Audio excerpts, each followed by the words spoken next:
Democratic Leader. I ask unanimous consent the quorum be dispensed with. Without objection. Now, Madam President, by any account, this has been a momentous week in the history of the Trump presidency and in the history of presidencies in general. President Trump's former campaign manager was convicted on 8 counts and still has another trial yet to go. The president's former personal attorney, his lifelong compadre for so long, pled guilty to multiple violations of bank fraud and campaign finance violations, implicating the President of the United States himself in one of those crimes. Let me just repeat that. President Trump was named as an unindicted co-conspirator in a federal crime. And what did we hear from our Republican friends on the Hill? Was this the moment when Republican leaders finally stood up and said enough? Amazingly, apparently not. Apparently, my Republican colleagues cannot rouse themselves to offer even a word of criticism for a president now implicated in a federal crime. A president who casually tosses around the idea of pardoning his convicted former campaign chairman. A president who speaks favorably of that convicted felon because he didn't break, while disparaging a former confidant for collaborating with law enforcement. Sounds like a scene out of The Godfather. Just imagine if President Obama's campaign manager was convicted of several serious federal crimes. Do you think my Republican friends would give circumspect quotes to reporters? Or do you think they'd be down here beside me on the floor beside themselves? The answer's obvious. And yet, when it comes to a president of their own party, hardly a word of criticism or censure from our Republican friends. At some point, after the Access Hollywood tape, after Charlottesville, after the Helsinki summit, and now after these most recent revelations, the broad failure of the Republican Party in Congress to condemn the president's behavior and what that behavior is doing to the American character becomes a form of complicity.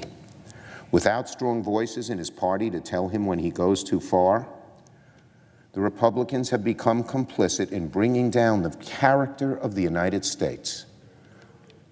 Probably the best thing we have going for us. President Trump keeps destroying and hurting and gnawing at that character with amazing narcissism, with total ego, with bullying, and with misstatement of truth after truth after truth after truth. And our Republican friends, the only ones who can really stop him, we can't. They just shrug their shoulders. President Trump thinks he can keep testing the boundaries, and our Republican friends say, go right ahead, we're not going to stop you. We're going to be quiet. We're going to be silent. It seems that Republican Party leaders have made the ultimate Faustian bargain, foregoing their duty to the Constitution and the country in exchange for a corporate tax cut and stacking the courts. They're willing to ignore the corruption and law breaking. They're willing to ignore corruption, law breaking, so long as they have someone in the White House to sign their tax cuts, to gut health care, which they despise, and to nominate conservative ideologues to the bench. The mantra of the Republican majority in this 115th Congress is this. The mantra of the Republican majority in the 115th Congress is, put your head in the sand. The symbol of the Republican Party, the elephant, is being replaced with the ostrich, the animal that just puts its head in the sand whenever trouble occurs. Put your head in the sand, they must tell themselves. We want to pass a corporate tax cut. Put your head in the sand. We want to eviscerate Obama's health care law, even if it means raising costs on working Americans. Put your head in the sand. Like an ostrich, we want a conservative majority on the Supreme Court. If you ask me, the price of that Faustian bargain has already become too steep. I have real admiration for the never-Trumpers, hard-right conservatives who hardly agree with me on anything. But they've had the courage to say that the character of America, which Donald Trump day by day is destroying, is more important than a tax cut or a nominee to the Supreme Court. Because if our character goes away, we don't have much left. And Donald Trump's actions, we all know what he did. When I see Republicans, I saw the majority leader in the House talk on Fox News, I said to myself, doesn't he know, he must believe that Trump did what it's alleged he did, paying dollars to someone to avoid her telling what happened between her and him.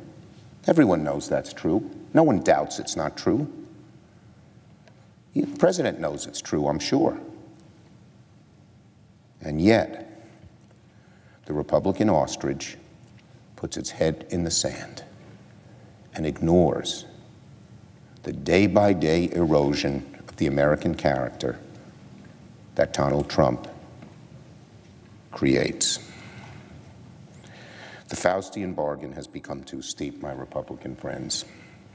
Consideration of country and Constitution aside, if my Republican colleagues remain silent, the party is becoming a co-conspirator in the culture of corruption that surrounds this president. Now is the time for Republican leaders to do what's best for their party and for their country. Sometimes it's as simple as saying enough to this president. But it would be a far better thing, in addition to our Republican colleagues speaking out, to pass legislation, to protect the special counsel from political interference, to hold hearings on the power of the president to pardon, to pass legislation to bolster election security, and to hold Russia accountable, to use Congress's power to investigate the serious crimes that were committed by the president's close associates during the election. But it has to start with our Republican colleagues recognizing the moment we're in, for them to look back at figures like Howard Baker, who rose to the occasion in a similar situation 45 years ago. Where are the Howard Bakers? Where are our Republican colleagues who I know they love this country, but it's either fear or expediency or something else not admirable that is making them complicit with the president in their ostrich-like silence. It is time, my Republican friends, to quote the scriptures, to speak truth to power. Next, the recent legal developments for Mr. Manafort and Mr. Cohen shed an entirely different light on Judge Kavanaugh's nomination to the Supreme Court. It's conceivable that down the road, the Supreme Court could be faced with a decision as to whether a sitting president can be subpoenaed or indicted, something the court has not yet ruled on. In my meeting with Judge Kavanaugh, he not only refused to answer crucial questions about whether Roe, Casey, or cases involving the ACA were correctly decided, he even refused to affirm that a president must comply with a duly issued subpoena, even in a criminal investigation that concerns vital national security. Considering Judge Kavanaugh has such a voluminous record on the issue of executive authority, on which he seems to take an almost monarchical view, his refusal to say a president must comply with a subpoena should give everyone great pause. Just as the president is implicated in criminal activity, the Senate is considering a nomination of someone to the Supreme Court who believes that sitting presidents are virtually immune from legal jeopardy. I understand that my Republican colleagues don't want to delay hearings for Judge Kavanaugh, despite this overwhelmingly good reason to do so, made even more piquant by yesterday's events with Mr. Cohen and Mr. Manafort.